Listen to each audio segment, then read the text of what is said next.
Yes,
ಪ್ರಾರ್ಥನೆ ಮಾಡುವಾಗ ಅಂತ ಹೇಳೋದು ಹಾಡನ್ನು ಆಡಿ ದೇವರ ನಾಮನ ಮಹಿಮೆಪಡಿಸೋಣ.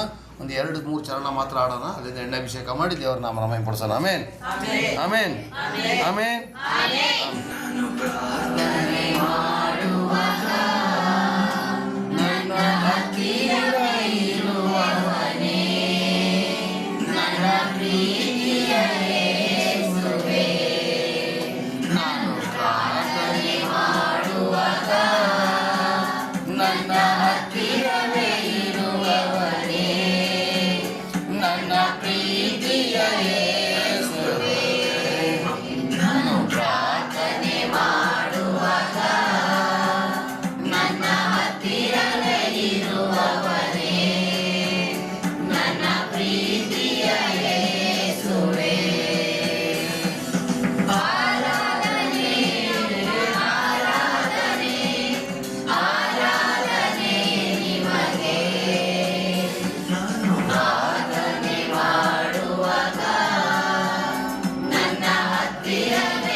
Price the lord. ಹಲ್ಲೆಲೂಯಾ. ದೇವರ ನಾಮಕ್ಕೆ ಸ್ತೋತ್ರವಾಗಲಿ. ದೇವರ ಆಶೀರ್ವಾದ, ದೇವರ ಕೃಪೆ ನಮ್ಮ ನಿಮ್ಮ ಮೇಲೆ ಇರಲಿ. ಬೈಬಲ್ ಪುಸ್ತಕದ ಒಂದು ವಿವರಣೆಯನ್ನು ತಂದಿದ್ದೀನಿ. ಹಲ್ಲೆಲೂಯಾ. ಆಯ್ತಾ? ದೇವರ ನಾಮ ಸ್ತೋತ್ರ ಆಗಲಿ. ಈ ತಿಂಗಳು ಇಡೀ ಬೈಬಲ್ ಅಂತೇಳಿದ್ರೆ ಏನು, ಬೈಬಲ್ ಯಾಕೆ ಮಾಡಿದ್ರು, ಬೈಬಲ್ ವಾಕ್ಯಕ್ಕೆ ನಾವು ಯಾಕೆ ಬೆಲೆ ಕೊಡಬೇಕು, ಇದ್ರ ಬಗ್ಗೆ ನಾವು ತಿಳ್ಕೊಳ್ಳೋಣ. ಆಮೇನ್. ಹಾಗಾದ್ರೆ ಚಿಕ್ಕ ಪ್ರಾರ್ಥನೆಯನ್ನು ಮಾಡೋಣ. ಪ್ರಾರ್ಥನೆ ಮಾಡಿ ದೇವರ ವಾಕ್ಯವನ್ನು ಮುಂದುವರಿಸೋಣ. ಪರಲೋಕದ ತಂದೆಯೇ, ಪ್ರಭು ಯೇಸು ಕ್ರಿಸ್ತನ ಅಭಿಷೇಕದ ನಾಮದಲ್ಲಿ ಪವಿತ್ರಾತ್ಮರ ಸಹಾಯದಿಂದ ಸ್ವಾಮಿ, ವಚನವನ್ನು ಕೊಡುವಾಗ ನಿನ್ನ ನಾಮ ಮಹಿಮೆಯಾಗಲಿ. ದೇವರ ವಾಕ್ಯ ಅಂತ ಹೇಳಿದ್ರೆ ಏನು, ದೇವರ ವಾಕ್ಯ ಯಾಕೆ ನಾವು ಹೇಳಬೇಕು, ಓದಬೇಕು, ಸಾರಬೇಕು ಅಂತ ಹೇಳೋದ್ರ ಬಗ್ಗೆ ಇವತ್ತು ನೀನು ವಚನವನ್ನು ಕೊಡ್ತಿದ್ದೀಯಲ್ಲಪ್ಪ, ಅದಕ್ಕಾಗಿ ಸ್ತೋತ್ರ ಅಪ್ಪ. ಫೆಬ್ರವರಿ ತಿಂಗಳ 1ನೇ ತಾರೀಕು ಪ್ರಪ್ರಥಮ ದಿನ, ಪ್ರಥಮ ಭಾನುವಾರ ಬಿದ್ದಿದೆ ಸ್ವಾಮಿ. ಈ ತಿಂಗಳು ಇಡೀ ನಮ್ಮನ್ನು ಕಾದು ಕಾಪಾಡಿದ ದೇವರು ನೀನಾಗಿದೆ ಸ್ತೋತ್ರಪ್ಪ. ನಿನ್ನ ಕೃಪೆ, ನಿನ್ನ ಬಲ, ನಿನ್ನ ಶಕ್ತಿಯಿಂದ ತುಂಬಿಸು. ವಾಕ್ಯದ ಭಾಗವನ್ನು ಆಶೀರ್ವದಿಸು. ನಿನ್ನ ನಾಮದ ಮಹಿಮೆಗಾಗಿ ಉಪಯೋಗಿಸು ತಂದೆಯೇ. ಪರಲೋಕದ ತಂದೆ, ಈ ಸಮಯಕ್ಕೆ ನಮ್ಮನ್ನು ಆಶೀರ್ವದಿಸು, ನಿನ್ನ ಕೃಪೆಯಿಂದ ತುಂಬಿಸು. ಯೇಸುವಿನ ನಾಮದಲ್ಲಿ ಪವಿತ್ರಾತ್ಮರ ಸಹಾಯದಲ್ಲಿ ಬೇಡಿ ಬಂದ ತಂದೆಯೇ, ಆಮೆನ್. Price the Lord. ಹಾಗಾದರೆ ಪ್ರಿಯರೇ, ಇವತ್ತು ನಾವು ವಚನದ ಭಾಗಕ್ಕೆ ಹೋಗುವಾಗ ಇಲ್ಲಿ ಬೈಬಲನ್ನು ನಾವು ಸಾಮಾನ್ಯವಾದಂಥ ಪುಸ್ತಕ ಅಂತ ತಿಳ್ಕೊಳ್ಳೋದು ಬೇಡ. ಬೈಬಲ್ ಒಂದು ಜೀವ ಕೊಡುವಂಥ ಒಂದು ಪುಸ್ತಕ ಆಗಿದೆ.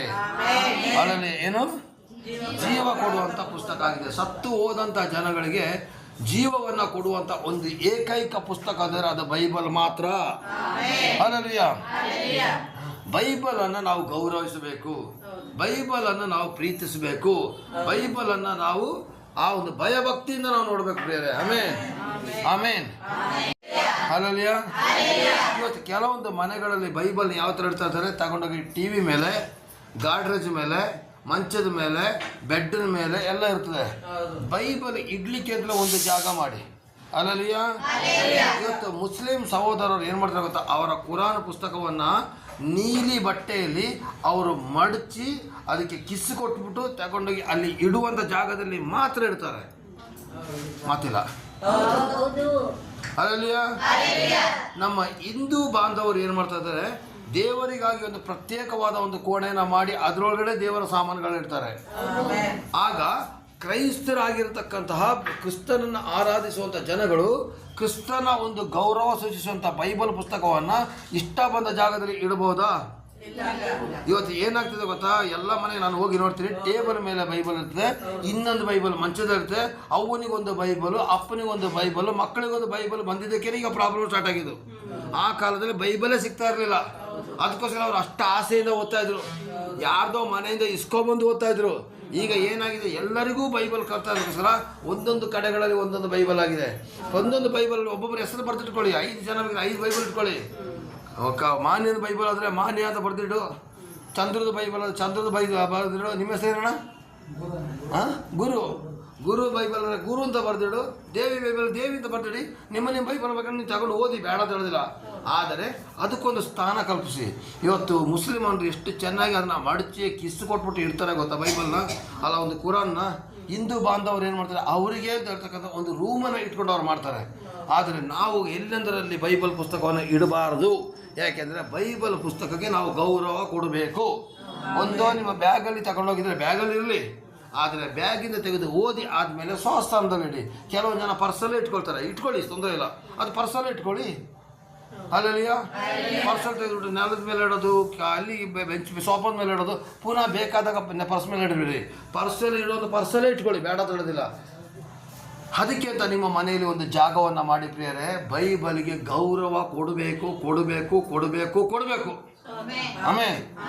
Hallelujah, hallelujah. ಇವತ್ತು ದೇವರು ಯಾರು ಅಂತ ತೋರಿಸಿಕೊಡುವಂಥ ಪುಸ್ತಕ ಬೈಬಲ್ ಆಗಿದೆ ಪ್ರಿಯರೇ. ನಮಗೆ ಬೇರೆ ಗ್ರಂಥಗಳ ಬಗ್ಗೆ ನಮಗೆ ಬೇಕಾಗಿಲ್ಲ. ನಾನು ತಿಳಿದ ಮಟ್ಟಿಗೆ ಬೈಬಲ್ ಪುಸ್ತಕವನ್ನು, ನಾನು ಎಷ್ಟೋ ಗ್ರಂಥಗಳನ್ನು ಓದಿದ್ದೀನಿ, ಆದರೆ ಬೈಬಲ್ ಪುಸ್ತಕದಲ್ಲಿ ಆದಿ ಕಾಲದಿಂದ ಹಿಡಿದು ಸೃಷ್ಟಿಯಿಂದ ಹಿಡಿದು ಅಂತ್ಯದವರೆಗೂ ಬೈಬಲಲ್ಲಿ ಬರೆದಿದೆ. ಅಲ್ಲಿಂದ ಪುನಃ ಪರಲೋಕ ರಾಜ್ಯದ ಬಗ್ಗೆನೂ ಬರೆದಿದೆ. ಆದಿಯಲ್ಲಿ ಮನುಷ್ಯ ಹುಟ್ಟುದಲ್ಲಿಂದ ಹಿಡಿದು ಸತ್ತು ಸ್ವರ್ಗಕ್ಕೆ ಸೇರುವಲ್ಲಿವರೆಗೂ ಬೈಬಲ್ ಪುಸ್ತಕದಲ್ಲಿ ಬರೆದಿದೆ.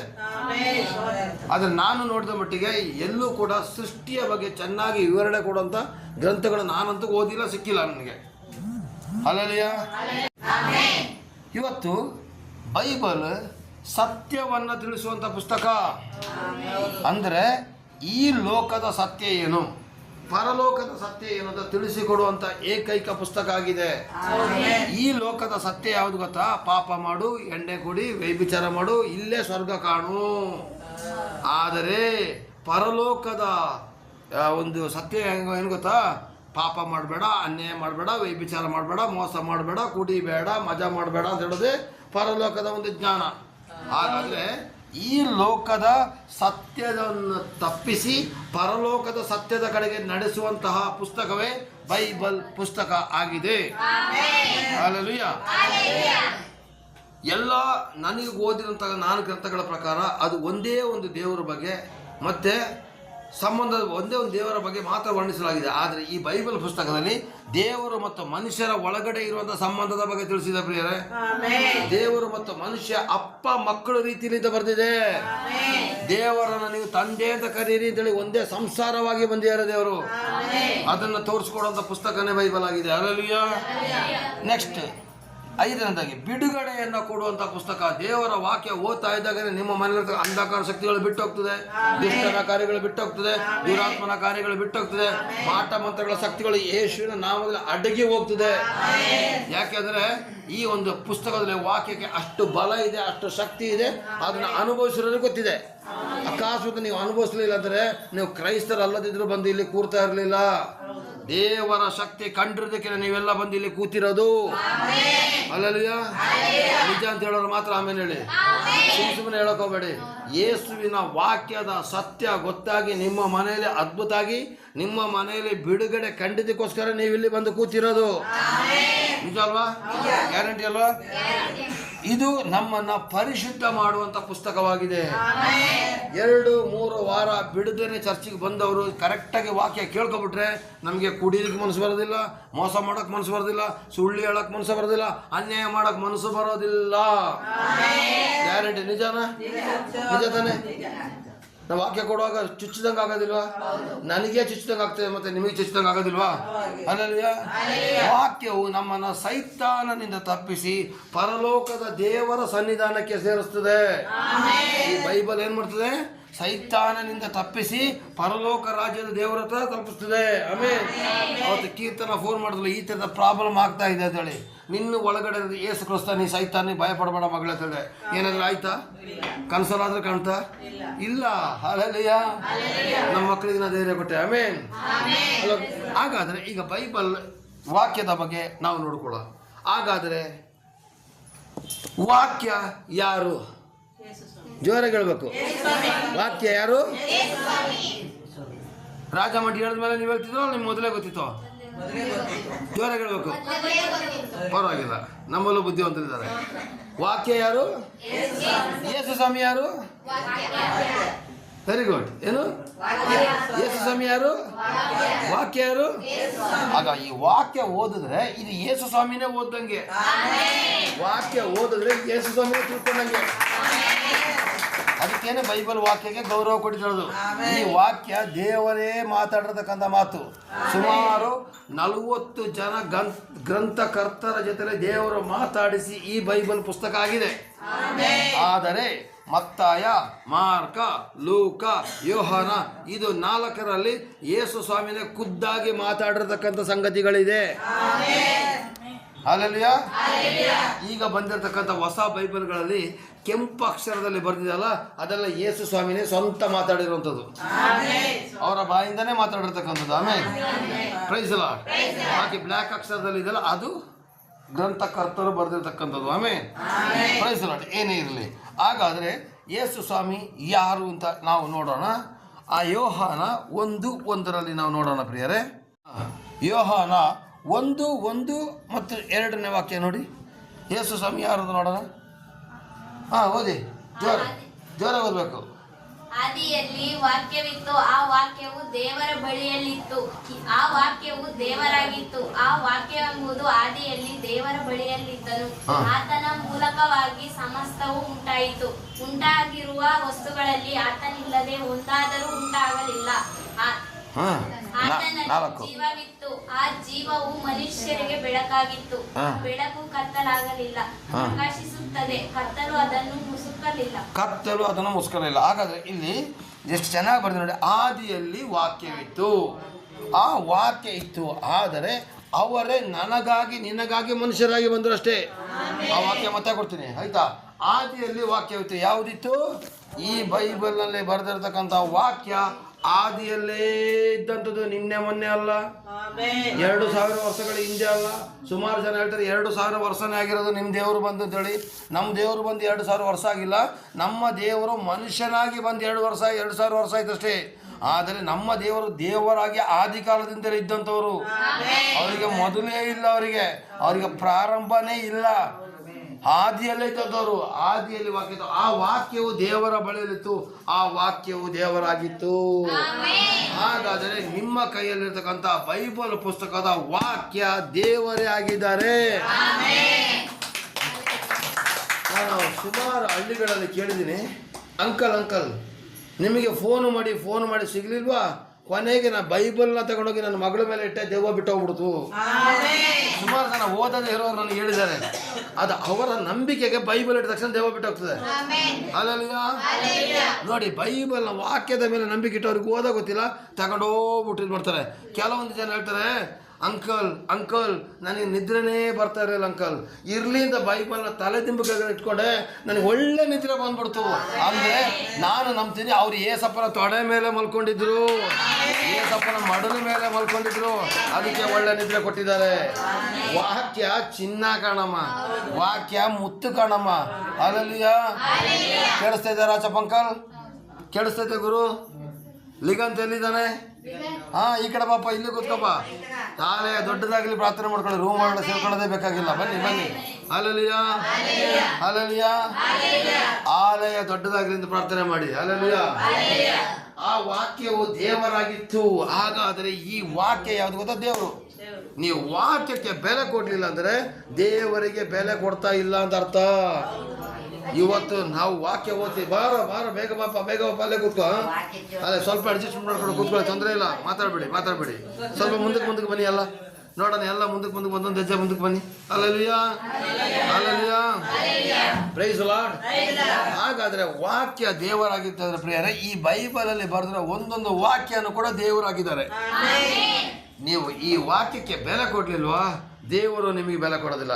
ಇವತ್ತು ವಾಕ್ಯನ ಓದುತ್ತಾರೆ, ವಾಕ್ಯ ಪ್ರಸಂಗ ಮಾಡ್ತಾರೆ, ವಾಕ್ಯನ ಇನ್ನೊಬ್ಬರಿಗೆ ಬೋಧನೆ ಮಾಡ್ತಾರೆ, ಆದರೆ ವಾಕ್ಯ ಪ್ರಕಾರ ನಡೆಯೋದಿಲ್ಲ, ಏನು ಪ್ರಯೋಜನ ಇಲ್ಲ. ನಿಜ. ಅಲ್ಲಲ್ಲಿಯ ವಾಕ್ಯ ಓದ್ತಾರೆ, ವಾಕ್ಯ ಕೇಳ್ತಾರೆ, ವಾಕ್ಯನ ಇನ್ನೊಬ್ಬರಿಗೆ ಬೋಧಿಸ್ತಾರೆ, ಇನ್ನೊಬ್ಬರಿಗೆ ಸುವಾರ್ತೆ ಸಾರ್ತಾರೆ, ಪ್ರಸಂಗ ಮಾಡ್ತಾರೆ, ಆದರೆ ವಾಕ್ಯದ ಪ್ರಕಾರ ನಡೀಲಿಲ್ಲ ಅಂದರೆ ಏನೇನು ಪ್ರಯೋಜನ ಇಲ್ಲ. ಅಲ್ಲಲ್ಲಿಯ ಯಾಕೆಂದ್ರೆ ವಾಕ್ಯವು ದೇವರಾಗಿತ್ತು. ಅಲ್ಲಲ್ಲಿಯ ಆ ವಾಕ್ಯವು ದೇವರ ಬಳಿಯಲ್ಲಿತ್ತು. ಆ ವಾಕ್ಯವು ಆ ದೇವರು ಎಲ್ಲಿದ್ದಾರೆ? ಈ ವಾಕ್ಯದಲ್ಲಿದ್ದಾರೆ. ನಿಮ್ಮ ಬಾಯಿಂದಾನೇ ಬೆಳೆಸ್ತೆ. ಇಷ್ಟು ಉತ್ತರ ನಿಮ್ಮ ಬಾಯಿಂದ ಬೆಳೆಸ್ತೆ. ಈಗ ನಿಮ್ಮ ಕೈಯಲ್ಲಿರೋ ಬೈಬಲಲ್ಲಿ ವಾಕ್ಯದಲ್ಲಿ ದೇವರಿದ್ದಾರೆ. ಆ ದೇವರನ್ನ ಓದಿ ಅರ್ದು ಕುಡಿದು ನಿಮ್ಮ ಹೃದಯಕ್ಕೆ ತಂದ್ಕೊಳ್ಳಿ.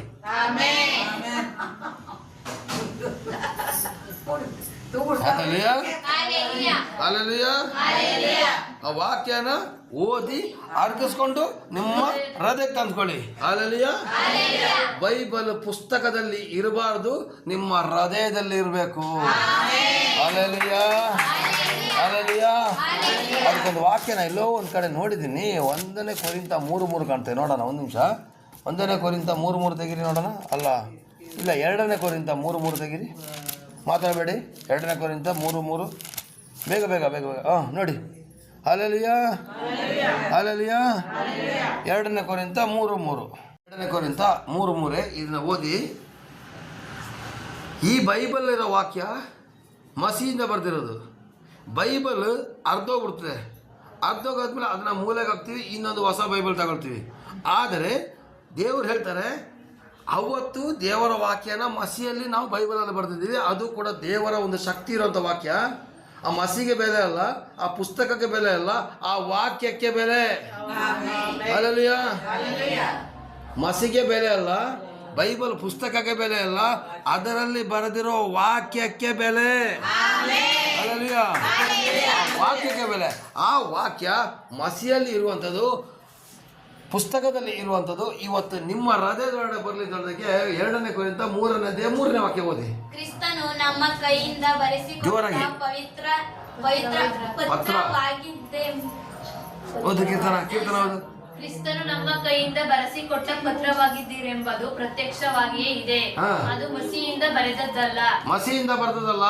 ಜೀವವುಳ್ಳ ದೇವರ ಆತ್ಮನಿಂದಲೇ ಬರೆದದ್ದು.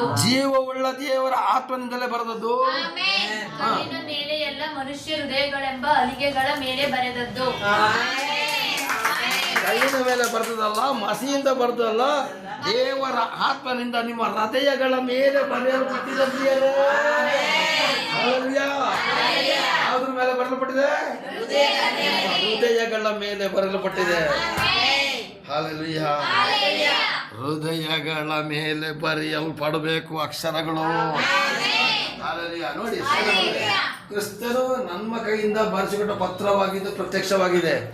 ಶಿಷ್ಯರ ಕೈಯಿಂದ ಬರೆದುಕೊಟ್ಟ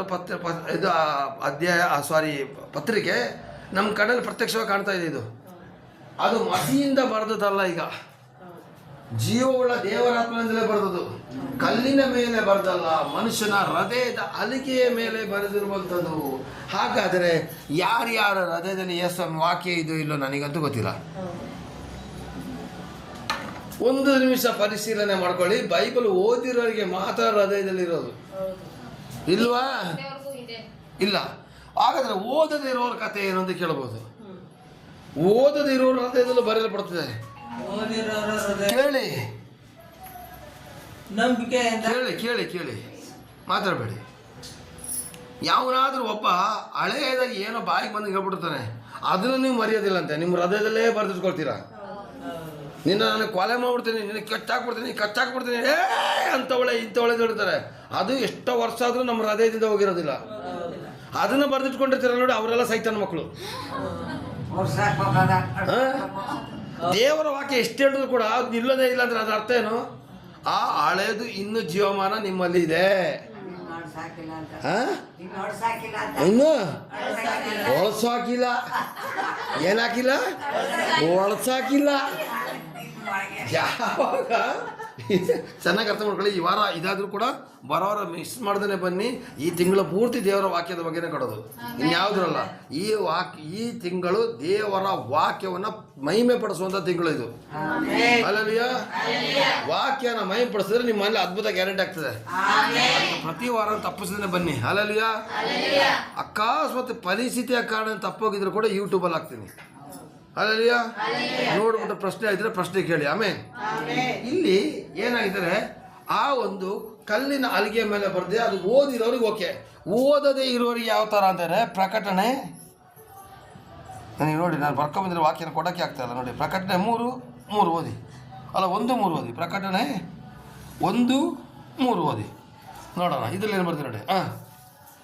ಈ ಜೋರಾಗಿ ಓದೋ.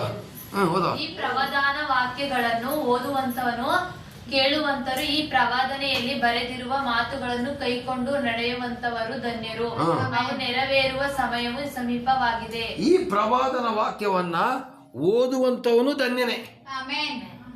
ಕೇಳುವಂತ ಅವಿದ್ಯಾವಂತರು, ನನಗೆ ಓದಿಲ್ಲ ಸ್ವಾಮಿ ಅಂತ ಹೇಳ್ತಿರಲ್ಲ, ನೀವು ಧನ್ಯರೇ. ಅದರ ಪ್ರಕಾರ ನಡ್ಕೊಂಡಿರೋರು ಇನ್ನೂ ಧನ್ಯರು. ಓದದೇ ಇದ್ರು ಹಳೆ ಕಾಲದಲ್ಲಿ ಹೇಳಿದೆಲ್ಲ ನೆನಪುರ್ತದಂತೆ. ಹಾಗೆ ಇದು ಯಾಕೆ ನೆನಪರೋದಿಲ್ಲ? ಯಾಕೆಂದ್ರೆ ಹೃದಯಕ್ಕೆ ಇಟ್ಕೊಳ್ತಾ ಇಲ್ಲ. ಹಳೇದು ಬೇಡ, ಅಳಸಿ ಹಾಕಿ ಹೊಸದಾಗಿ ದೇವರಾತ್ಮ ಕೊಟ್ಟಿದ್ದನ್ನ ತಗೊಳ್ಳಿ ಪ್ರಿಯರೇ.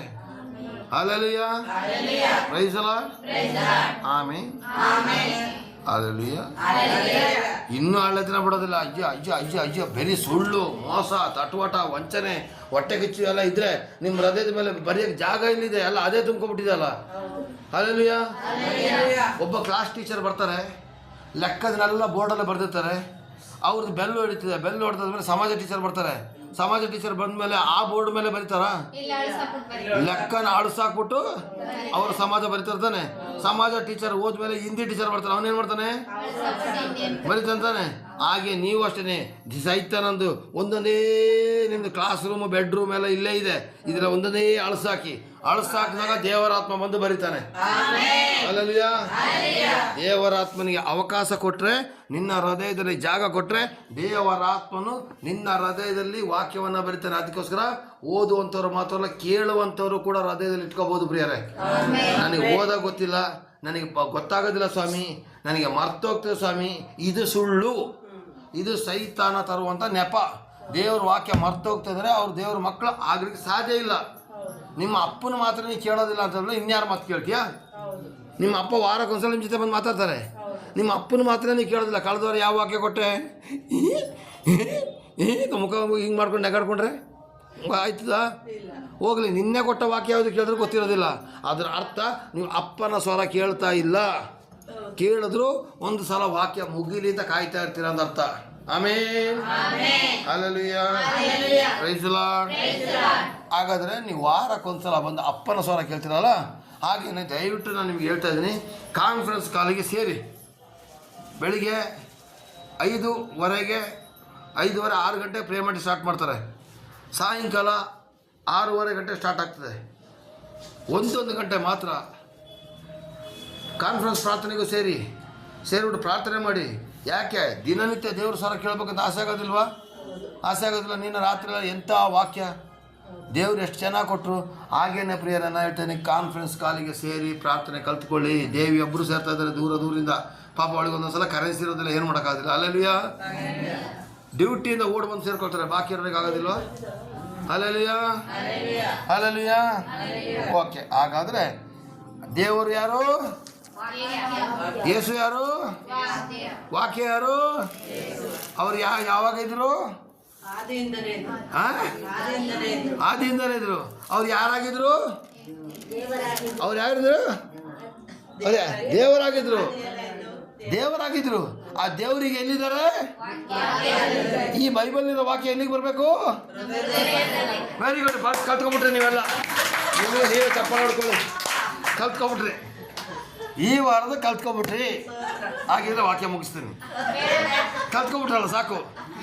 ಅಲ್ಲಲ್ಯ, ಭಾಳ ಖುಷಿ ಆಗ್ತಿದೆ. ಎಲ್ಲಿಂದ ಎಲ್ಲಿಗೆ ಸಂಬಂಧ ನೋಡಿ. ಆದಿಯಲ್ಲಿ ದೇವರಿದ್ರು, ದೇವರೇ ವಾಕ್ಯ ಆಗಿದ್ರು, ಆ ವಾಕ್ಯನೇ ಯೇಸು ಆದರು. ಆ ಯೇಸುನೇ ಅಕ್ಷರಗಳ ರೂಪದಲ್ಲಿ ಬೈಬಲ್ ಇದ್ದಾರೆ. ಆ ಬೈಬಲ್ ಇರುವಂಥ ಅಕ್ಷರ ನಮ್ಮ ಹೃದಯಕ್ಕೆ ಬರಬೇಕು. Alleluia, alleluia. Praise lord. ನನ್ನ ಮುದ್ದು ಬಂಗಾರಗಳು ನೀವೆಲ್ಲ ಚೆನ್ನಾಗಿ ಉತ್ತರ ಕೊಟ್ರಿ. ಆಮೇನ್. ಇದೇ ಥರ ಒಂದೊಂದು ವಾಕ್ಯನ ಕೊಡುವಾಗಲೂ ನೀವು ಮನಸ್ಸಿನಲ್ಲಿ ಮೈಂಡಲ್ಲಿ ಇಟ್ಕೊಬಿಟ್ರೆ ಪವಿತ್ರಾತ್ಮ ಕೇಳ್ಕೊಳ್ಳಿ, ಸ್ವಾಮಿ ನನಗೆಲ್ಲ ಅರ್ಥ ಆಗಬೇಕು ಅಂತ. ಅಲ್ಲೆಲ್ಲೂಯ. ಹಾಗಾದರೆ ಆ ವಾಕ್ಯ ಮನುಷ್ಯನ ರೂಪ ಯಾಕೆ ತಗೊಬಂದಿರೋದು ನೋಡೋಣ. ಯೆಶಾಯ 59:1 ಓದಿ ಜೋರಾಗಿ ಓದೋ ಕೀರ್ತನೆ. ಈಗ ಯೆಹೋವನ ಹಸ್ತವು ರಕ್ಷಿಸಲಾರದಂತೆ ಮೋಟುಗೈಯಲ್ಲ, ಆತನ ಕಿವಿಯು ಕೇಳಲಾರದ ಹಾಗೆ ಕಿವುಡಲ್ಲ. ಆದರೆ ನಿಮ್ಮ ಅಪರಾಧಗಳೇ ನಿಮ್ಮ ದೇವರಿಂದ ನಿಮ್ಮನ್ನು ಅಗಲಿಸುತ್ತಾ ಬಂದಿವೆ. ನಿಮ್ಮ ಪಾಪಗಳೇ ಆತನು ಕೇಳಲಾರದಂತೆ ಆತನ ಮುಖಕ್ಕೆ ಅಡ್ಡವಾಗಿದೆ. ಯಾಕೆ ಮನುಷ್ಯನಾಗಿ ಬರಬೇಕಾಯ್ತು ದೇವ್ರ ವಾಕ್ಯ ಅಂದರೆ, ದೇವರು ಭೂಮಿ ಆಕಾಶಗಳನ್ನ ಬಾಯಿಯ ವಾಕ್ಯದಿಂದ ಅವ್ರು ಏನು ಮಾಡಿದ್ರು? ಸೃಷ್ಟಿ ಮಾಡಿದ್ರು. ಬಾಯಿ ಮಾತ್ರ ಉಂಟಾಗಲಿ ಉಂಟಾಗಲಿ ಉಂಟಾಗಲಿ, ಬಾಯಿಂದ ಬಂದ ವಾಕ್ಯದಿಂದ ಎಲ್ಲ ಉಂಟಾಯ್ತು ಪ್ರಿಯರೇ. ಉಂಟಾಗಿ ಆದ್ಮೇಲೆ ಏನಾಯ್ತು? ಮನುಷ್ಯನನ್ನು ಅವ್ರು ಏನು ಮಾಡಿದ್ರು? ಉಂಟು ಮಾಡಲಿಲ್ಲ, ರೂಪಿಸಿದ್ರು. ಅವರು ಕೈಯಲ್ಲಿ, ಸ್ವಂತ ಕೈಯಲ್ಲಿ. ಬಾಕಿ ಎಲ್ಲ ಉಂಟು ಮಾಡಿದ್ರು ಆ ಬಾಯಲ್ಲಿ ಹೇಳಿ. ಆದರೆ ಮನುಷ್ಯನನ್ನು ಉಂಟು ಮಾಡಲಿಲ್ಲ, ಅವರು ಕೈಯಿಂದ ರೂಪಿಸಿದ್ರು. ಅಲ್ಲಲ್ಲ, ಕೈಯಿಂದ ರೂಪಿಸಿ ಅವರು ಉಂಟು ಮಾಡೋದನ್ನೆಲ್ಲ ಕೊಟ್ಟರು. ಕೊಟ್ಟಾದ್ಮೇಲೆ ಮನುಷ್ಯ ಏನು ಮಾಡಿದ? ದೇವರ ಮಾತಿಗೆ ಬೆಲೆ ಕೊಡ್ತಾನೆ. ಅವನು ಏನು ಮಾಡ್ದ ಗೊತ್ತಾ? ದೇವರ ವಾಕ್ಯಕ್ಕೆ ವಿರೋಧವಾಗಿ ನಡೆದು ಪಾಪ ಮಾಡೋದ್ರಿಂದ ದೇವರಿಂದ ದೂರ ಆಗ್ಬಿಟ್ಟ ಪ್ರಿಯರೇ. ದೇವರಿಂದ ದೂರಾಗಿ ಇಡೀ ಮನುಕುಲ ಪಾಪಕ್ಕೆ ಒಳಗಾಯಿತು. ಈ ಪಾಪಕ್ಕೆ ಒಳಗಾಗಿರೋದ್ರಿಂದ ಎಲ್ಲ ನಾನು ಸೃಷ್ಟಿ ಮಾಡಿರೋ ಮನುಕುಲ ಎಲ್ಲ ನಾಶ ಆಗ್ಬಿಡ್ತಲ್ಲ ಅಂತೇಳಿ ನಮ್ಮನ್ನು ರಕ್ಷಣೆ ಮಾಡಬೇಕಾದ್ರೆ ಅವರು ಮನುಷ್ಯರಾಗಿ ಬರಲೇಬೇಕಾಯಿತು. ಅವರು ಮನುಷ್ಯರಾಗಿ ಬರುವವರೆಗೆ ಪ್ರಾಣಿಗಳ ಬಲಿ ಕೊಡ್ತಾಯಿದ್ರು, ಪಕ್ಷಿಗಳ ಬಲಿ ಕೊಡ್ತಾಯಿದ್ರು. ಯಾವುದರಿಂದನೂ ಪರಿಹಾರ ಇಲ್ಲ ಅಂತ ಗೊತ್ತಾದ್ಮೇಲೆ ಮನುಷ್ಯ ಮಾಡಿರೋ ಪಾಪಕ್ಕೆ ಮನುಷ್ಯನೇ ಬಲಿಯಾಗಬೇಕು ಅಂತ ಯೇಸು ಸ್ವಾಮಿ 2000 ವರ್ಷಗಳ ಹಿಂದೆ ಬಂದರು ಪ್ರಿಯರೇ. ನಮ್ಮ ದೇವರು ಬಂದು 2000 ವರ್ಷ ಆಗಿಲ್ಲ. ಯೇಸು ಸ್ವಾಮಿ ಮನುಷ್ಯನಾಗಿ ಬಂದು 2000 ವರ್ಷ ಆಯ್ತು ಅಷ್ಟೇ. 2025 ವರ್ಷ ಆಗೋಯ್ತು. 25 ವರ್ಷ 2 ತಿಂಗಳಾಗಿತ್ತು. ಅಲ್ಲಯ್ಯ, ಹಾಗಾದರೆ ಪ್ರಿಯರೇ, ಇದು ಚೆನ್ನಾಗಿ ಅರ್ಥ ಮಾಡ್ಕೊಳ್ಳಿ. ಈ ಅಪರಾಧಗಳಿಂದ ನಾವು ದೇವರಿಂದ ದೂರ ಆಗಿದ್ದಾರೆ. ನಮ್ಮನ್ನು ಒಂದುಗೂಡಿಸೋಕ್ಕೋಸ್ಕರ ಅವರು ಮನುಷ್ಯನ ಅವತಾರ ಎತ್ತಿ ಬಂದರು. ಅದಕ್ಕೆ ಯೋಹಾನ 1:14 ಓದಿ. ಯೋಹಾನ 1ನೇ ಅಧ್ಯಾಯ 14ನೇ ವಾಕ್ಯ ಓದಿ. 1ನೇ ಅಧ್ಯಾಯ 14ನೇ ವಾಕ್ಯ ಓದಿ. ಆ ವಾಕ್ಯವೆಂಬವನು ನರವತಾರ ಎತ್ತಿ ನಮ್ಮ ಮಧ್ಯದಲ್ಲಿ ವಾಸ ಮಾಡಿದನು. ಆ ವಾಕ್ಯವೆಂಬವನು ನರವತಾರ ಎತ್ತಿ ನಮ್ಮ ಮಧ್ಯದಲ್ಲಿ ವಾಸ ಮಾಡಿದನು. ನಾವು ಆತನ ಮಹಿಮೆಯನ್ನು ನೋಡಿದೆವು. ಆಗದ ಆ ವಾಕ್ಯ ಎಂಬವನು ಏನ್ ಮಾಡ್ದ? ನರ ಅವತಾರ ಎತ್ತಿ ಬಂದ. ನರ ಇರುವವನೇ ನರ ಮನಸ. ಅಲ್ಲಯ್ಯ, ನರ ಇಲ್ಲದವನು ಅಲ್ಲಯ್ಯ, ಅಲ್ಲಯ್ಯ, ಅರ್ಥ ಆಗ್ತದೆಯಾ? ಆಗೋದಿಲ್ಲ. ನರ ಅವತಾರ ಅಂತಂದ್ರೆ ಬೇರೆ. ಈಗ ಹೊಸ ಬೈಬಲಲ್ಲಿ ಮನುಷ್ಯನ ಅವತಾರ ಎತ್ತಿ ಬಂದಂತ ಬರ್ತಿದೆ. ಆಯ್ತಾ? ಈಗ ಸಲ ಆ ವಾಕ್ಯ ಎಂಬುವನು ಅಲ್ಲ ಸ್ಟಾರ್ಟಿಂಗ್ ಇಲ್ಲ. ವಾಕ್ಯವೆಂಬವನು ನರವತಾರ ಎತ್ತಿ ನಮ್ಮ ಮಧ್ಯದಲ್ಲಿ ವಾಸ ಮಾಡಿದನು. ಆ ವಾಕ್ಯವೆಂಬವನು ನರ ಅವತಾರ ಎತ್ತಿ ನಮ್ಮ ಮಧ್ಯದಲ್ಲಿ ವಾಸ ಮಾಡೋದು. ಗಂಡಸಿಗೆ ನರ ಅಂತ ಹೇಳ್ತಾರೆ, ಹೆಂಗಸಿಗೆ ನಾರಿ ಅಂತ ಹೇಳ್ತಾರೆ. ಅಲ್ಲೆಲ್ಲೂಯ. ನರ ಮತ್ತು ನಾರಿ ನಿಜನಾ ಹೇಳ್ತಾರ? ಒಂದು ಗಾದೆಗೆ ಸೇರಿಸಿ ನಾರಿ ಮುನಿದರೆ ಮಾರಿ ತಗೊಂಡು ಹೇಳ್ತಾರೆ, ಅಲ್ಲಿಗೆ ಹೋಲಿಸ್ತಾರೆ. ಹಾಗಾಗಿ ಅರ್ಥ ಮಾಡ್ಕೊಳ್ಳಿ, ನರ ಮತ್ತು ನಾರಿ. ನರವತಾರ ಎತ್ತಿ ನಮ್ಮ ದಿವಸ ನಾವು ಆತನ ಮಹಿಮೆಯನ್ನು ನೋಡಿದೆವು. ಯಾರ ಮಹಿಮೆ? ಈ ವಾಕ್ಯವೆಂಬವನ ಮಹಿಮೆ ತೋರ್ಸೋಕೋಸ್ಕರ ಅವರು ಬಂದರು. ವಾಕ್ಯ ಅಂದರೆ ಏನು, ದೇವರ ಏನು, ಸತ್ಯ ಪ್ರಕಾರ ಹೆಂಗೆ ನಡೆಯೋದು, ಯಾವ ಥರ ಪಾಪನ ಬಿಡಬೇಕು, ಯಾವ ಥರ ಪರಿಶುದ್ಧಗೊಳಿಸ್ಬೇಕು ಅಂತೇಳಿ ತೋರ್ಸೋಕೋಸ್ಕರ ತನ್ನ ಮಹಿಮೆಯನ್ನು ತೋರಿಸಿದ್ರು ಅವರು. ಎಷ್ಟು ಹೋದಪ್ಪ? ಆ ಮಹಿಮೆಯು ತಂದೆಯ ಬಳಿಯಿಂದ ಬಂದ ಒಬ್ಬನೇ ಮಗನಿಗೆ ಇರತಕ್ಕ ಮಹಿಮೆ. ಆತನು ಕೃಪೆಯಿಂದಲೂ ಸತ್ಯದಿಂದಲೂ ತುಂಬಿದವನಾಗಿದ್ದನು. ಅದು ತಂದೆಯ ಬಳಿಯಿಂದ ಅಂದ್ರೆ ಪರಲೋಕದ ತಂದೆ ತನ್ನ ಬಾಯಿಯ ಮಾತಿಗೆ ಜೀವ ಕೊಟ್ಟು ನರವತಾರ ಎತ್ತಿ ಕಳಿಸಿದ್ರು. ತಂದೆಯ ಬಳಿಯಿಂದ ಬಂದ ಒಬ್ಬನೇ ಮಗ ಅಲ್ಲಿ 2 ಭಾಗವಾದರು ಅವರು. ಅವರ ಬಾಯಿಗೆ ಈಗಲೂ ಕೂಡ ಯೇಸು ಸ್ವಾಮಿ ಮನುಷ್ಯ ಕುಮಾರನಾಗಿಯೇ ತಂದೆಯಾದ ದೇವರ ಬಲದೊಡೆಯಲ್ಲಿ ಕೂತಿದ್ದಾರೆ. ಅರ್ಥ ಮಾಡ್ಕೊಳ್ಳಿ. ಅವರು ಏನಾದರೂ ಒಂದೇ ದೇಹದಲ್ಲಿ ಇದ್ದಂಥವ್ರು ಒಂದು ಭಾಗವಾಗಿ ವಾಕ್ಯವೇ ಮನುಷ್ಯ ಕುಮಾರನಾಗಿ ಬಂದರು. ನರವತಾರ ಐತಿ ತಂದೆಯ ಬಳಿಯಿಂದ ಬಂದು ತನ್ನ ಮಹಿಮೆ ತೋರಿಸಿದ್ರು. ಅವರು ಕೃಪೆಯಿಂದಲೂ ಸತ್ಯದಿಂದ ತುಂಬಿದ್ರು. ಅಂದ್ರೆ ಸತ್ಯವನ್ನ ತೋರಿಸ್ಕೊಡ್ಲಿಕ್ಕೆ ಬಂದರು ಪ್ರಿಯರೇ ಅವರು. ಹಾಗೇನೆ ಪಾಪಿಗಳಾದ ನನ್ನ ಮೇಲೆ ನಿನ್ನ ಮೇಲೆ ಕೃಪೆ ತೋರ್ಸಕ್ ಬಂದ್ರು. Hallelujah, praise Lord, praise Lord, amen, hallelujah. ಹಾಗಾದ್ರೆ ನರ ಅವತಾರವನ್ನು ಎತ್ತಿ ನಮ್ಮ ಮಧ್ಯದಲ್ಲಿ ಬಂದರು. ಆಮೆನ್. ಆ ವಾಕ್ಯ ಅಂತ ಹೇಳೋನು ನರವತಾರ ಎತ್ತಿ ನಮ್ಮ ಮಧ್ಯದಲ್ಲಿ ಬಂದು ಯಾಕೋತಾ? ದೇವರ ಮಹಿಮೆಯನ್ನು ತೋರಿಸಲಿಕ್ಕೆ, ನಾವು ಹೇಗೆ ಸತ್ಯ ಪ್ರಕಾರ ನಡಿಬೇಕು ಅಂತ ತೋರಿಸಲಿಕ್ಕೆ, ಪಾಪದ ಮಾರ್ಗವನ್ನ ಬಿಟ್ಟು ಯಾವ ತರ ಪರಿಶುದ್ಧವಾದ ಮಾರ್ಗದ ನಡಿಬೇಕು ಅಂತ ತೋರ್ಸಕ್ಕೆ, ಪಾಪ ಮಾಡಿದವನಿಗೆ ಸ್ವರ್ಗ ಇಲ್ಲ ಅಂತ ತೋರಿಸಲಿಕ್ಕೆ ಯೇಸು ಬಂದ್ರು. ಇವತ್ತು ನೀರು ಕುಡ್ದಂಗೆ ಪಾಪ ಮಾಡ್ತಿದಾರ ಪ್ರಿಯರೇ, ನೀರು ಕುಡ್ದಂಗೆ ಪಾಪ ಮಾಡ್ತಿದ್ದಾರೆ. ಸುಳ್ಳು, ಮೋಸ, ತಟವಟ, ಪಕ್ಕದ ಮನೆಯವರ ಕಂಡ್ರೆ ಆಗೋದಿಲ್ಲ, ಹೆಂಡತಿನ ಕಂಡ್ರೆ ಆಗೋದಿಲ್ಲ, ಗಂಡನ ಕಂಡ್ರೆ ಆಗೋದಿಲ್ಲ. ನಾನು ಇವತ್ತು ಬೆಳಿಗ್ಗೆನೂ ಕೂಡ ನನ್ನ ಮಗನ ಜೊತೆ ನನ್ನ ಹಳ್ಳಿಯ ಜೊತೆ ಹೇಳಿದೆ, ನನ್ನ ಹೆಂಡತಿ ನನ್ನ ತುಂಬ ಪ್ರೀತಿ ಮಾಡ್ತೀನಿ ಅಂತೇಳಿ. ಹಲ್ಲೆಲೂಯಾ. ನಾ ಪ್ರೀತಿ ಮಾಡಲಿಲ್ಲ ಅಂದ್ರೆ ನನಗೆ ಪರಲೋಕ ರಾಜ್ಯ ಇಲ್ಲ. ಪ್ರೀತಿಸುವೆ ಇನ್ನೂ ಹೆಚ್ಚಾಗಿ, ಆರಾಧಿಸುವೆ ಇನ್ನೂ ದಾಹದಿ. ಬರೀ ಕೇವಲ ನಾವು ದೇವರ ಪ್ರೀತಿ ಕಂಡ್ರೆ ಸಾಗೋದಿಲ್ಲ, ನನ್ನ ಎದುರುಗಡೆ ಇರೋರ ಪ್ರೀತಿಯನ್ನು ನಾನು ಬಯಸಬೇಕು. ನಾನು ಅವತ್ತು ಹೇಳಿದ್ದೀನಿ, ಒಂದು ನಾಯಿನೂ ಕೂಡ ಪ್ರೀತಿ ಬಯಸ್ತದೆ ಅಲ್ವಾ? ನಾನು ಹಿಂಗೆ ಮಾಡ್ಬಿಡಿ ಖುಷೀಲಿ ಬಾಲ ಹಿಂಗೆ ಅಲ್ಲಾಡಿಸ್ಬಿಡ್ತೇನೆ, ನಿಜ ಅಲ್ವಾ? ಹಾಗೊಬ್ಬ ಮನುಷ್ಯನಿಗೆ ಪ್ರೀತಿ ಬೇಡವಾ? ನಾನು ಪ್ರೀತಿಸ್ತೀನಿ, ನನಗೆ ಪ್ರೀತಿ ಸಿಗುತ್ತೋ ಇಲ್ಲ ಗೊತ್ತಿಲ್ಲ, ನಾನಂತೂ ತುಂಬ ಪ್ರೀತಿಸ್ತೀನಿ ಎಲ್ಲರೂ. ನನ್ನ ಪ್ರೀತಿ ಮಾಡ್ತಿರಲ್ಲ, ನನಗದು ಬೇಡ, ನಾನಂತೂ ತುಂಬ ಪ್ರೀತಿ ಮಾಡ್ತೀನಿ. ಆಮೇಲೆ ಹಲ್ಲೆಲೂಯಾ. ನಾನು ನಿಮ್ಮನ್ನ ತುಂಬ ಪ್ರೀತಿಸ್ತೀನಿ, ಆದರೆ ನೀವು ನನ್ನ ಪ್ರೀತಿಸ್ತಿರೋ ಗೊತ್ತಿಲ್ಲ. ನಾನು ದೇವರನ್ನ ಹೆಂಗೆ ಪ್ರೀತಿಸ್ತೀನೋ ಹಾಗೆ ನಾನು ನಿಮ್ಮನ್ನ ಪ್ರೀತಿಸ್ತೀನಿ. ಪ್ರೀತಿನ ಯಾವುದೋ ಕೆಟ್ಟದೇ ತಗೊಂಡು ಹೋಗ್ಬೇಡಿ. ಪ್ರೀತಿ ಯಾವ ಥರ ಅಂದರೆ, ಊಟ ಆಯ್ತಾ, ತಿಂಡಿ ಆಯ್ತಾ, ಕಾಫಿ ಆಯ್ತಾ, ಬಂದ್ರ ಓಟು ಕೆಟ್ಟ ಪ್ರೀತಿನೂ ಇದೆ. ಹಣದ ಮೇಲೆ ಪ್ರೀತಿ, ಕಾಮದ ಪ್ರೀತಿ, ಹಲ್ಲೆಲೂಯಾ. ಇದು ಲೆಕ್ಕ ಅಲ್ಲ, ಆ ಪ್ರೀತಿ ಅಲ್ಲ, ಅದು ದುಷ್ಟನ ಪ್ರೀತಿ. ದೇವರ ಪ್ರೀತಿ ಏನು ಗೊತ್ತಾ? ಪರಿಶುದ್ಧವಾದಂಥ ಪ್ರೀತಿ. ಹಲ್ಲೆಲೂಯಾ. ಅವನದು ಆ ಥರ ಅಲ್ಲ, ಬೇರೆ ಅಶುದ್ಧವಾದಂಥ ಪ್ರೀತಿ. Hallelujah, hallelujah. ಇವತ್ತು ಅವನು ಅದರಿಂದನೇ ಅವನು ರಾಜ್ಯ ಕಟ್ತಾ ಇದ್ದಾನೆ. ಹಣದಿಂದ, ಹೆಣ್ಣಿಂದ, ಎಂಡದಿಂದ ಅವನು ರಾಜ್ಯ ಕಟ್ತಿದ್ದಾರೆ. ಆದರೆ ನಾವು ದೇವರ ವಾಕ್ಯದಿಂದ, ಪ್ರಾರ್ಥನೆಯಿಂದ ನಾವು ಕಟ್ತಾ ಇದ್ದೀವಿ. ಹಲ್ಲೆಲೂಯಾ. ನಾವು ದೇವರ ಲೋಕನ ಯಾವ್ದು ಕಟ್ತೇವೆ? ಪ್ರೀತಿಯಿಂದ, ದೇವರ ವಾಕ್ಯದ ಬಲದಿಂದ ಕಟ್ತಾ ಇದ್ದೀವಿ ಪ್ರಿಯರೇ. ಆಮೇಲೆ ಹಲ್ಲೆಲೂಯಾ, ಹಲ್ಲೆಲೂಯಾ. ಹಾಗಾದ್ರೆ ಪ್ರಿಯರೇ, ಈ ವಾಕ್ಯವನ್ನು ನರವತಾರ ಎತ್ತಿ ನಮ್ಮ ಮಧ್ಯೆಯಲ್ಲಿ ವಾಸ ಮಾಡೋದು ಹೇಳ್ತೀರಲ್ಲ, ಹಾಗಾದ್ರೆ ಈ ವಾಕ್ಯ ಎಂಬುವನ್ನ ಯಾರ್ಯಾರು ನಂಬ್ತಿರೋ ಅವರನ್ನ ತಕ್ಷಣನೇ ದೇವರು ಏನು ಮಾಡ್ತಾರೆ? ನಿಮ್ಮ ಪಾಪವನ್ನು ಅಳಿಸಿ ನಿಮ್ಮನ್ನ ದೇವ್ರ ಮಕ್ಕಳು ಮಾಡ್ತಾರೆ. ಅದಕ್ಕೆ ಆಧಾರವಾದಂಥ ವಾಕ್ಯ 12ನೇ ವಾಕ್ಯ, ಅದರಲ್ಲೇ ನೋಡಿ, ಯೋಹಾನ 1:12 ಓದಿ. ಯಾರು ಆತನನ್ನು ಅಂಗೀಕರಿಸಿದರೋ, ಅಂದರೆ ಆತನ ಹೆಸರಿನಲ್ಲಿ ನಂಬಿಕೆ ಇಟ್ಟರೋ, ಅವರಿಗೆ ದೇವರ ಮಕ್ಕಳಾಗುವ ಅಧಿಕಾರ ಕೊಟ್ಟನು. ಸಾಕು. ಯಾರ್ಯಾರು ಆತನನ್ನು ಅಂಗೀಕರಿಸ್ತಾರೋ, ಯಾರನ್ನ?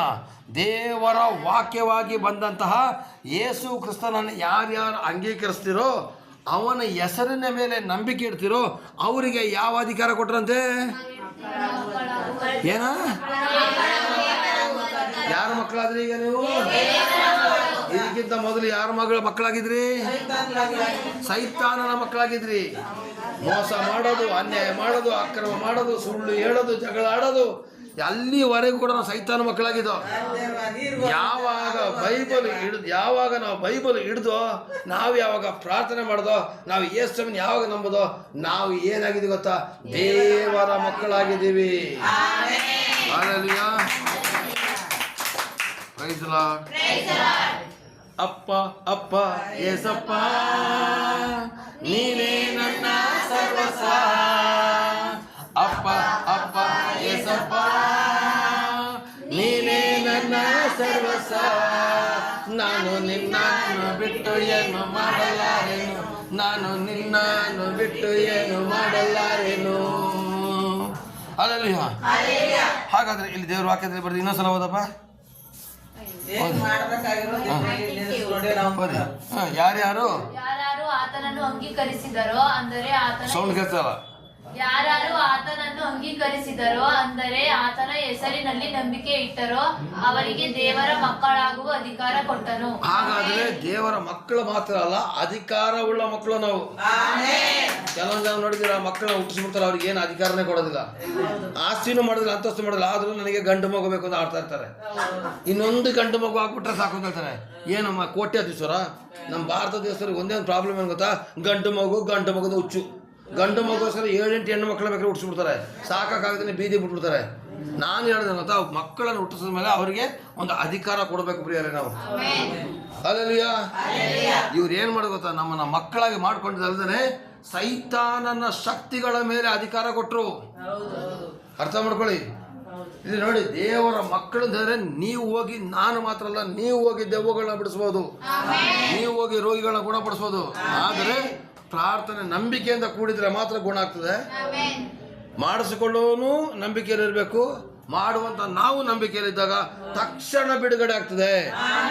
ಹಲ್ಲೆಲೂಯಾ.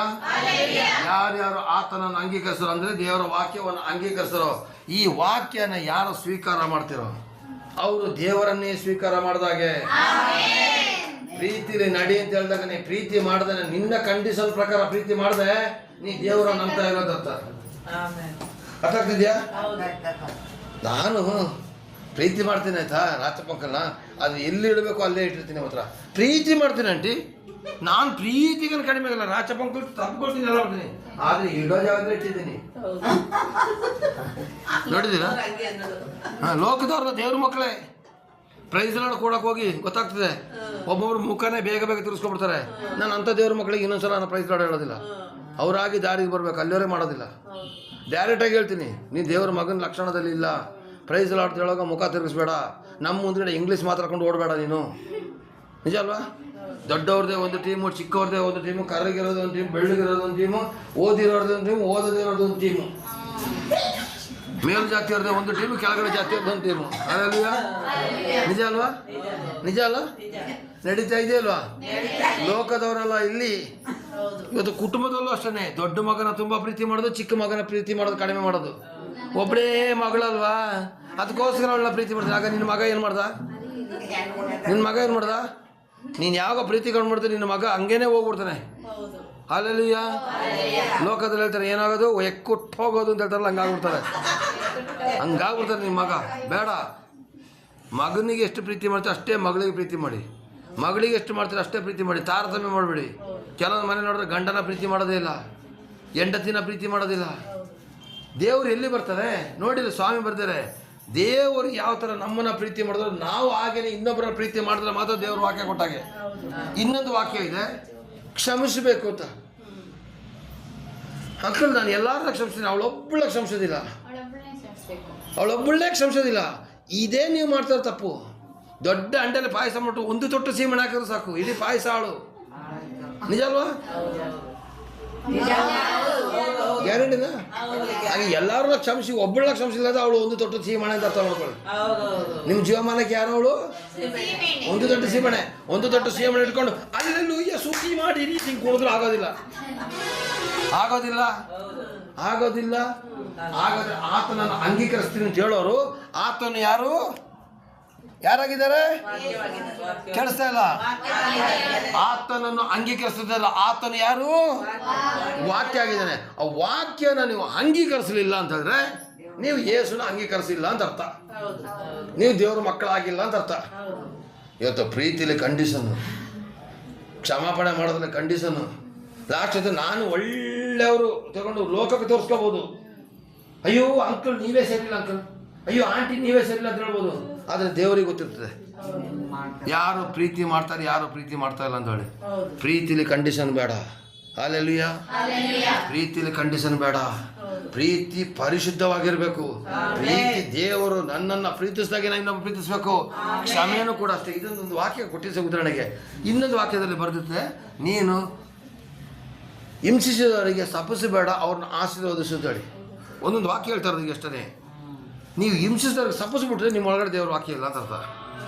ಇಲ್ಲಿ ದೇವ್ರ ವಾಕ್ಯದಲ್ಲಿ ಬರ್ತದೆ, ಯಾರ್ಯಾರು ಆತನ ಅಂಗೀಕರಿಸಿದ್ರೆ ಆತನ ಅಂಗೀಕರಿಸಿದ್ರೆ ವಾಕ್ಯವನ್ನು ಅಂಗೀಕರಿಸೋದು. ಆಫ್ ಮಾಡಿ. ಹಲ್ಲೆಲೂಯಾ. ಹಲ್ಲೆಲೂಯಾ. ಆತನನ್ನು ಅಂಗೀಕರಿಸೋದರೆ. ಹಾಗಾದರೆ ಈ 3 ವಾಕ್ಯ ನಾನು ಯಾಕೆ ಹೇಳ್ತಿದ್ದಾರೆ? ಆತನನ್ನು ಅಂಗೀಕರಿಸಿದರು ಅಂದರೆ ಆತನು ಯಾರು? ಕೇಳಿಸ್ತಾ ಇಲ್ಲ, ಮೆಲ್ಲ ಹೇಳ್ಬೇಡಿ. ಆತನು ಯಾರು? ವಾಕ್ಯ ಯಾರು? ವಾಕ್ಯ ಯಾರು? ಯೇಸು ಸ್ವಾಮಿ. ನೀವು ಆತನನ್ನು ಅಂಗೀಕರಿಸಲಿಲ್ಲ ಅಂತಂದ್ರೆ ವಾಕ್ಯನ ಯಾರು ಅಂಗೀಕರಿಸೋದಿಲ್ಲ ಅವ್ರು ಯೇಸು ಸ್ವಾಮಿನ ಅಂಗೀಕರಿಸಿಲ್ಲ ಅಂತ ಅರ್ಥ.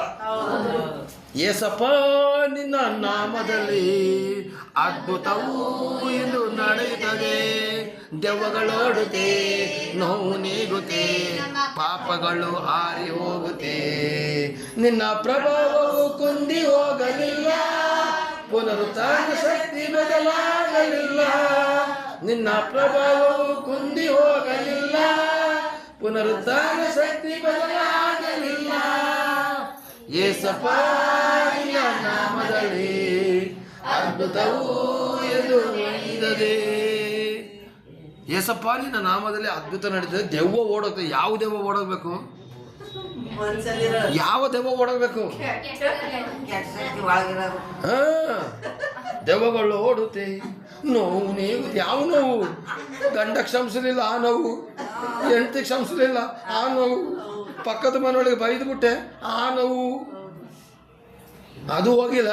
ಬಂದ್ಬಿಟ್ಟು ಏಸಪ್ಪ ನಿನ್ನ ನಾಮದಲ್ಲಿ. ಹಲ್ಲೆಲೂಯಾ.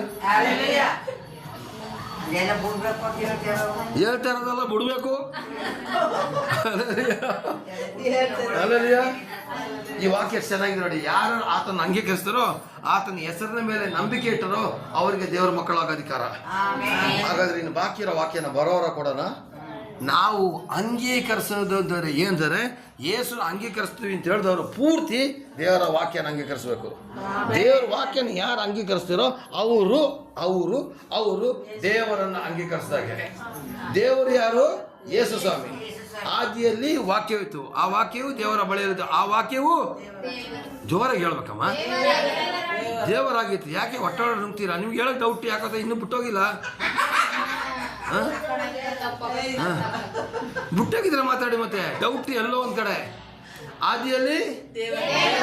ಆದಿಯಲ್ಲಿ ವಾಕ್ಯವಿತ್ತು, ವಾಕ್ಯವು ಆ ವಾಕ್ಯವು ಆದಿಯಲ್ಲಿ ವಾಕ್ಯವಿತ್ತು, ವಾಕ್ಯವು ದೇವರ ಬಳಿಯಲ್ಲಿತ್ತು, ಆ ವಾಕ್ಯವು ದೇವರಾಗಿತ್ತು ಅಂತ ನೀವು ಓದ್ರಲ್ವ. ಹಾಗಾದ್ರೆ ಪ್ರಿಯರೇ, ಆದಿಯಲ್ಲಿ ವಾಕ್ಯ ಇತ್ತು, ವಾಕ್ಯವು ದೇವರ ಬಳಿಯಲ್ಲಿತ್ತು, ಆ ವಾಕ್ಯವು ದೇವರಾಗಿತ್ತು ಅಂತ ಹೇಳಿದ್ಮೇಲೆ ಆ ವಾಕ್ಯನೇ ದೇವ್ರು ಕಂಡ್ರೆ ನಾವು ವಾರ ವಾರ ಕೊಡುವಂಥ ವಾಕ್ಯ. ಬೆಳಿಗ್ಗೆ ಎದ್ದ ತಕ್ಷಣ ಸತ್ಯಸ್ಪಷ್ಟ ವಾಕ್ಯನ ಕೇಳಿದ್ಲೆ ನಾನು ಎಲ್ಲರಿಗೂ ಹೇಳ್ತೀನಿ. ಆದರೆ ನಾನು ಹೇಳ್ತೀನಿ, ಸತ್ಯಸ್ಪಷ್ಟ ವಾಕ್ಯನ ಕೇಳಿ. ಚಂದ್ರಶೇಖರ ಪಾಸ್ಟ್ರು ನಾನು ನಿಮಗೆ ಚುಚ್ಚಿದಂಥ ವಾಕ್ಯ ಕೊಟ್ಟರೆ ಚರ್ಚಿನ ಬಿಟ್ಟೋಗ್ತೀರಾ. ನನಗೆ ಬೇಕಾದ್ರೆ ಒಡಿಯೋಕೆ ನಿಂತ್ಕೊಂಡ್ಬಿಡ್ತೀರ ಬೇಕಾದ್ರೆ. ಆದರೆ ಟಿವಿನ ಹೊಡೆದಕ್ಕಾಗೋದಿಲ್ಲಲ್ಲ, ಅದಕ್ಕೋಸ್ಕರ ಸತ್ಯಸ್ಪಷ್ಟ ವಾಕ್ಯ ಕೇಳಿದ್ದು ಹೇಳಿದ್ದು. ಹಲ್ಲೆಲೂಯಾ. ಹಲ್ಲೆಲೂಯಾ. ದಿನನಿತ್ಯ ವಾಕ್ಯ ಕೇಳಿ. ಆ ವಾಕ್ಯ ಏನು ಮಾಡ್ತದೆ ಗೊತ್ತಾ? ನಮ್ಮನ್ನು ಸತ್ಯದ ಕಡೆಗೆ ನಡೆಸ್ತದೆ, ನಮಗೆ ಬಿಡುಗಡೆ ಕೊಡ್ತದೆ, ನಮಗೆ ಆಶೀರ್ವಾದ ಕೊಡ್ತದೆ. ಹಾಗಾದರೆ ಪ್ರಿಯರೇ, ನಾನು 2ನೇ ವಾಕ್ಯದಲ್ಲಿ ನಾನು ಹೇಳಿದ್ದೆ, ಆ ವಾಕ್ಯವೆಂಬವನು ನಮ್ಮ ನರವತಾರ ಎತ್ತಿ ಬಂದಿದೆ ನಮ್ಮ ಪಾಪ ಪರಿಹಾರಕ್ಕೋಸ್ಕರ, ನಮ್ಮನ್ನು ಶುದ್ಧಪಡಿಸೋಕ್ಕೋಸ್ಕರ. 3ನೇ ವಾಕ್ಯ ಹೇಳಿದೆ ನಾನು ಏನು ಅಂತ. ಅಲ್ಲಲ್ಲ, ಆತನು ಯಾರಾಗಿದ್ರೆ ಯಾರು ಆತನನ್ನು ಅಂಗೀಕರಿಸ್ತಿರೋ, ಆತನ ಹೆಸರ ಮೇಲೆ ನಂಬಿಕೆ ಅವ್ರಿಗೆ ದೇವರ ಮಕ್ಕಳಾಗ ಅಧಿಕಾರ ಕೊಡ್ತೀವಿ. ಇವತ್ತು 3 ವಾಕ್ಯ ಸಾಕು. ನಾವು ಆತನನ್ನು ಅಂಗೀಕರಿಸಿದ್ರೆ ದೇವರ ವಾಕ್ಯವ. ಹಾಗಾದರೆ ಬೈಬಲ್ ಇರ್ತಕ್ಕಂಥ ವಾಕ್ಯವನ್ನು ದಿನಕ್ಕೆ 1 ಅಧ್ಯಾಯನಾದರೂ ಯಾರು ಓದಲಿಲ್ಲ ಅಂತ ಹೇಳಿದ್ರೆ ಅವರು ವಾಕ್ಯನ ಅಂಗೀಕರಿಸ್ತಾ ಇಲ್ಲ ಅಂತ ಅರ್ಥ. 1 ವಾಕ್ಯನಾದರೂ ಕೇಳಲಿಲ್ಲ ಅಂತ ಹೇಳಿದ್ರೆ, ಹಲೋ ಕೇಳುವುದಿಲ್ಲ ಅಂದರೆ ಓದಕ್ಕಾಗೋದಿಲ್ಲ, ಕೇಳಿ. ಇವತ್ತು ಚಿಪ್ಪುಗಳಲ್ಲೂ ಕೂಡ ವಾಕ್ಯ ಹಾಕೋಬೋದಾ? ಮೊಬೈಲಲ್ಲೂ ವಾಕ್ಯ ಇದೆಯಾ? ಮೊಬೈಲ್ ಇಲ್ಲದ ಮನೆ ಇದೆಯಾ? ಬರ್ತದಾನೆ ಒಂದು ವಾಕ್ಯ. ಟಿ ವಿ ಇಲ್ಲದ ಮನೆ ಇದೆಯಾ? ಸತೀಶ್ ಫಸ್ಟ್ ಬರದಿರೋ ಮನೆ ಇದೆಯಾ? ಹಂಗಿದ್ಮೇಲೆ ಒಂದು ವಾಕ್ಯ ಕೇಳಿ. ನಿಮಗೆ ದಿನ ವಾಕ್ಯ ಕೇಳಬೇಕು ಅಂದರೆ ನಾನು ಮತ್ತು ನನ್ನ ಹೆಂಡತಿ ಕಷ್ಟಪಟ್ಟು ಬೆಳಿಗ್ಗೆ ಸಾಯಂಕಾಲ ವಾಕ್ಯ ಕೊಡ್ತಾ ಇದ್ದೀವಿ. ಅದನ್ನಾದರೂ ಕೇಳ್ರಿ. ಅದನ್ನಾದ್ರೂ ಏನು ಮಾಡಬೇಕು? ಕೇಳಿದಾಗಲೇ ನೀವು ಆತನನ್ನು ಅಂಗೀಕರಿಸಿದಾಗೆ, ಆಗ ಮಾತ್ರ ದೇವರ ಮಕ್ಕಳಾಗ್ತೀವಿ. ಇಲ್ಲಾಂದ್ರೆ ದೇವರ ಮಕ್ಕಳಾಗೋ ಸಾಧ್ಯತೆ ಇಲ್ಲ. ಹಾಗಾದರೆ ಚಾಪೆ ಬಿಸಿ ಮಾಡಿ ಪ್ರಯೋಜನ ಇಲ್ಲ, ಕುರ್ಚಿನ ಬಿಸಿ ಮಾಡಿ ಪ್ರಯೋಜನ ಇಲ್ಲ, ಫ್ಯಾನ್ ಗಾಳಿ ಹಾಕೊಂಡು ಕರೆಂಟ್ ವೇಸ್ಟ್ ಮಾಡಿ ಪ್ರಯೋಜನ ಇಲ್ಲ, ನಾವು ಬೈಕ್ ತಗೊಂಡು ಮೈಸೂರಿಂದ ಬಂದು ಪ್ರಯೋಜನ ಇಲ್ಲ, ನೀವು ನಿಮ್ಮ ಊರಿಂದ ಬಂದರೆ ಪ್ರಯೋಜನ ಇಲ್ಲ. ಇವತ್ತೇ ನೀವು ಯೇಸುವಿನ ವಾಕ್ಯವನ್ನು ಸ್ವೀಕಾರ ಮಾಡಬೇಕು. ಮಾಡಿದ್ರೆ ಆಶೀರ್ವಾದ. ಹಾಗಾದ್ರೆ ದಿನ ಬೆಳಿಗ್ಗೆ ಎದ್ದು ದಿನ ಒಂದು ವಾಕ್ಯ ಓದ್ತೀರಾ? ಹಾಗಾದ್ರೆ ಒಂದೇ ಒಂದು ಪ್ರಶ್ನೆ ಕೇಳ್ತೀನಿ. ಇವತ್ತು ಬೆಳಿಗ್ಗೆ ಎದ್ದ ತಕ್ಷಣ ಬೈಬಲ್ ಓದಿರೋ ಎಷ್ಟು ಜನ ಇದ್ರೆ ಕೈ ಎತ್ತಿ. ಒಂದು, ಪ್ರಾರ್ಥನೆ ಮಾಡಿದಿರಾ? ವಾಕ್ಯಕ್ಕೆ ಬೆಲೆ ಕೊಟ್ಟರು. 2, ಹಲ್ಲೆಲೂಯಾ. ನೋಡಿದ್ರ? ಹೋಗ್ರಿ. ಇವತ್ತಿನ ಕ್ಯಾಲೆಂಡರ್ ಫೆಬ್ರವರಿ 1ನೇ ತಾರೀಕಲ್ಲಿ ಯಾವ ವಾಕ್ಯ ಬರ್ದಿತ್ತು? ಇಷ್ಟೇ. ನಾವು ಕ್ಯಾಲೆಂಡರಲ್ಲಿ ಪ್ರತಿದಿನ ಒಂದೊಂದು ವಾಕ್ಯ ಹಾಕಿದ್ದೀವಿ ತಾನೆ. ಪ್ರತಿ ದಿವಸ ಒಂದೊಂದು ವಾಕ್ಯ. ನನ್ನನ್ನು ಕೇಳಿಕೊ, ನಾನು ನಿನಗೆ ಸದುತ್ತರವನ್ನು ದಯಪಾಲಿಸುವೆನು. ನೀವು ಉತ್ತರ ಆಮೇಲೆ ಮಾತ್ರ ಹೇಳೋ ಗೊತ್ತು, ಆದರೆ ಓದಿಲ್ಲ. ಸದುತ್ತರವನ್ನು ದಯಪಾಲಿಸೋರು ಕೇಳ್ಕೊಂಡೇ ಬಂದಿಲ್ಲ ನೀವು. 1ನೇ ತಾರೀಕು 2ನೇ ತಾರೀಕಿಗೆ ಎಲ್ಲ ಒಂದು ತಾರೀಕುಗಳಿಗೆ ವಾಕ್ಯ ಬರ್ದಿದ್ದೀವ ಇಲ್ವಾ? ಆ ಬರ್ದಿರೋ ವಾಕ್ಯನ ಓದಿದ್ರ? ಹಾಗಾದ್ರೆ ನೀವು ಯೇಸುನ ಅಂಗೀಕರಿಸಿದ್ರ? ಜ್ವರ ಹೇಳ್ಬೇಕು. ಕೆಲವೇ ಜನ ಮಾತಾಡಕ್ಕಾಗ್ತಿಲ್ಲ. ಯೇಸುನ ಅಂಗೀಕರಿಸಿದ್ರ? ಬೆಳಿಗ್ಗೆ ಎದ್ದು ನಿಮಗೆ ಅಂತ ಕೊಟ್ಟ ಕ್ಯಾಲೆಂಡರಲ್ಲಿ ದಿನಾಲು ಒಂದೊಂದು ವಾಕ್ಯಗಳ ಕೊಟ್ಟಿದ್ದೀನಿ. 1ನೇ ತಾರೀಕು ವಾಕ್ಯನ ನೀವು ಓದಿದ್ದೇ ಆಗಿದ್ರೆ ಯೇಸು ಸ್ವಾಮಿನ ಅಂಗೀಕರಿಸಿದ್ದೀರಾ ಅಂತ. ಅಥವಾ ಇವತ್ತು ಯೇಸುವಿನ ಬಿಟ್ಟಿಲ್ಲ, ನೀವು ಯೇಸುವಿನ ಜೊತೆಲಿ ಇದ್ದೀರಾ. ಆದರೆ ಅಂಗೀಕಾರ ಮಾಡೋದೇ ಬೇರೆ, ಜೊತೆಲಿ ಇಟ್ಕೊಳ್ಳೋದೇ ಬೇರೆ. Hallelujah, hallelujah, hallelujah. ಬೈಬಲ್ ವಾಕ್ಯನ ದಿನ ಓದಬೇಕು. ಓದದಿರೋರು ಕೇಳಬೇಕು. ಕೇಳಿದಾಗಲೇ ನಿಮಗೆ ಬಿಡುಗಡೆ, ಆಗಲೇ ದೇವ್ರ ಮಕ್ಕಳಾಗೋದು. ಆಮೇಲೆ ಹಾಗಾದರೆ ನಾವು ಪ್ರಾರ್ಥನೆ ಮಾಡಿಕೊಳ್ಳೋ ಪ್ರಿಯರೇ. ಪರಲೋಕದ ತಂದೆಯೇ, ಪ್ರಭು ಯೇಸುವಿನ ಅಭಿಷೇಕಗಳ ನಾಮದಲ್ಲಿ ಪವಿತ್ರಾತ್ಮರ ಸಹಾಯದಿಂದ ಸ್ವಾಮಿ ಅಪ್ಪ, ಈ ದಿನ ಈ ರೀತಿಯಾಗಿ ಬರೀ 3 ವಚನಗಳನ್ನ ಕೊಟ್ಟಿದ್ದೀವಿ ಸ್ವಾಮಿ. ಆದರೆ ಬರೋ ವಾರದಲ್ಲಿ ಬಾಕಿ ಇರತಕ್ಕಂಥ ವಚನಗಳನ್ನ ಕೊಡ್ತೀನಿ ಸ್ವಾಮಿ. ಅಪ್ಪ, ಈ ತಿಂಗಳಿಡೀ ದೇವರ ವಾಕ್ಯದ ಬಗ್ಗೆ ಕೊಡುವಾಗ ದೇವರ ವಾಕ್ಯದ ಸತ್ಯತೆಗಳು, ದೇವರ ವಾಕ್ಯದಿಂದ ಆಗುವ ಬಿಡುಗಡೆಗಳು, ದೇವರ ವಾಕ್ಯದಿಂದ ಬರುವಂಥ ಮಹಿಮೆ, ದೇವರ ವಾಕ್ಯದಿಂದ ಆಗುವಂಥ ಎಲ್ಲ ಅಂಧಕಾರ ಶಕ್ತಿಗಳ ಓಟ ಎಲ್ಲವೂ ಕೂಡ ಯೇಸುವಿನ ನಾಮದ ಶಕ್ತಿ, ಇದೆಲ್ಲವನ್ನು ತೋರಿಸ್ಕೊಡ್ತಿಲ್ಲಪ್ಪ. ಅದಕ್ಕಾಗಿ ಸ್ತೋತ್ರಪ್ಪ. ಅಪ್ಪ, ಈ ಸಮಯದ ಕರ್ತನೆ ವಾಕ್ಯದ ಗೂಢಾರ್ಥಗಳನ್ನ ತಿಳಿಸಪ್ಪ.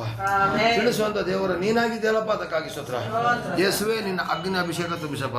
ಈಗ ನಾವು ಮುಂದಿನ ಕರ್ತನ ಮೇಜಿನ ಭಾಗಕ್ಕೆ ಹೋಗುವಾಗ ನಿನ್ನ ನಾಮ ಮಹಿಮೆ ಆಗಲಿ ಸ್ವಾಮಿ.